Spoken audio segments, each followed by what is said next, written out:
Hello, welcome back to another video. Today I'm going to show you how you can list your property on booking.com. I'll be using the desktop. So the particular property I am trying to list on booking.com is it's this.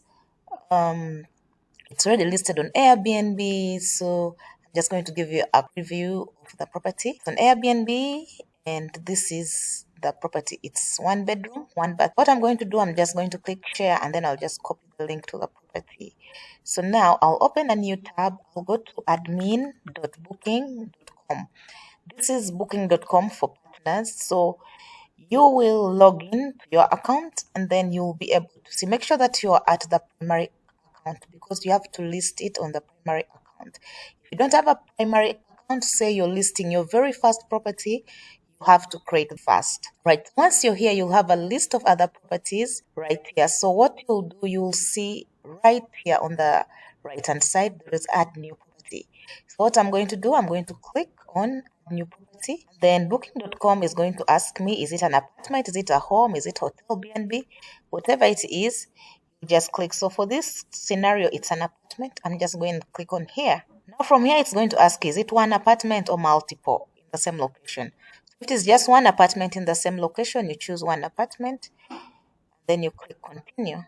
So it's going to ask you, is it an apartment where guests can book entire place? If it is yes, you click yes. If no, you just say no, I need to make a change. So for now, we're just going to click continue. Then it will ask you, where else is your property listed? That's why I wanted to show you on Airbnb.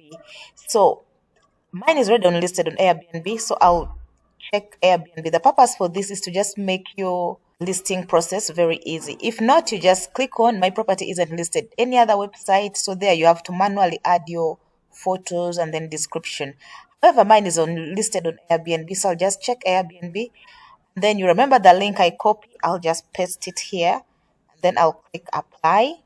Then booking.com will be able to fetch my property details, the property name, the facilities, the house rules, and the host profiles. Yes, if you choose isn't listed anywhere, you'll have to add your property name, you'll add to add your pictures, you're going to add your facilities manually. So from here, we are going to continue. So you can see here, it's also importing details from Airbnb. So I think I'll leave this like that, the property name. So I'll just click on continue. If you want to change it, feel free to change it.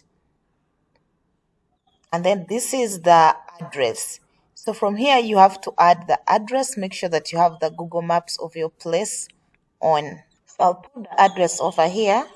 So I'll add the address manually. And I'll click on continue. So after that, I will not be using channel manager. So I'll leave it at no. And I'll click continue. Yes, so now here it's asking you, where else can people sleep? In the bedroom, because it's 1 bedroom. How many guests? Maximum 2. Then 1. Do you allow children? I don't know. It's a 1 bedroom house. I don't know. Okay, I'll just leave it at yes. Then apartment size. I'm not quite sure of the apartment size. So I'm just going to put 100.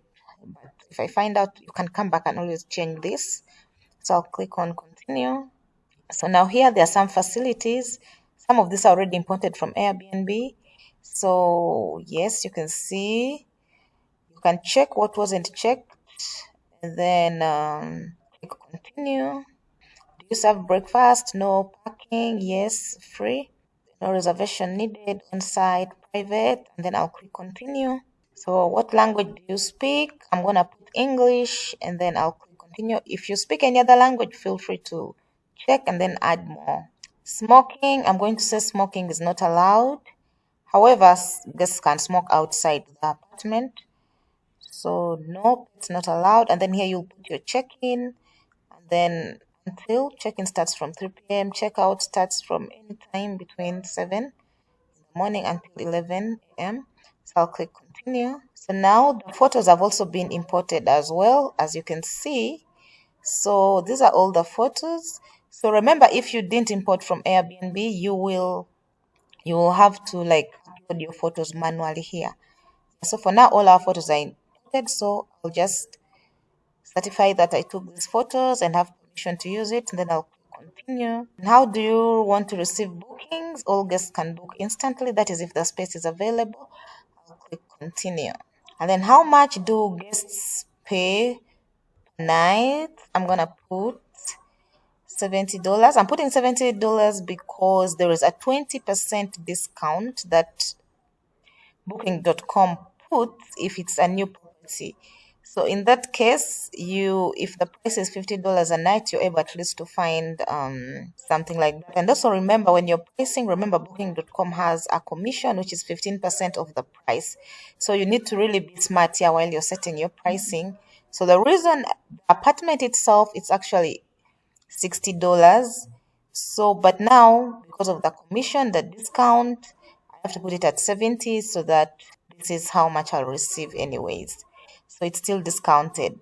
Continue. So now here I have to add some policies and rate plans. So by default, there is cancellation policy. Guests can cancel for free 1 day. This is flexible. This is standard rather. And then there's non-refundable. Guests pay less, but then it's non-refundable. So there is a weekly rate that is also automatic. So we can leave this the way it is and then click on continue. And when is the first day that guests can start checking in? I'll put as soon as possible. If the place is not yet ready, you can put on a specific. So now I don't want to sync my availability. I'll do it manually. And then do you allow long stays? I'll say yes, up to 90 days, or you can reduce if you want. So I'll choose that and then click continue. So now everything is done. So I'll just have to check these and accept the terms of agreement. And then I click on open for bookings. And there your property is going to be listed in just maybe 1 minute.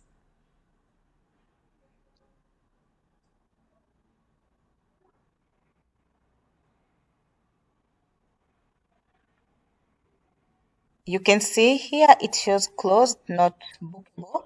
So what I'm going to do is I am going to go to calendar. I click on the calendar. And then I'll choose no end date. Then I'll click on open. Set availability, available for booking. I'll click on open. And the price is the same we did. I'll open. And then I'll save. So once it's saved, there is this complete your partner form. You need to complete this form as well. So I'll click on it. And then you just fill in all these property details. And then who owns the property? If you are an individual, you put, and then you put your first name and second name. Then after, who manages the property? And then not a government representation. And then you click on next. And then you submit. Once you've submitted, you can go back to extranet. Then from here, you need to give it some time for your property to start showing on booking.com.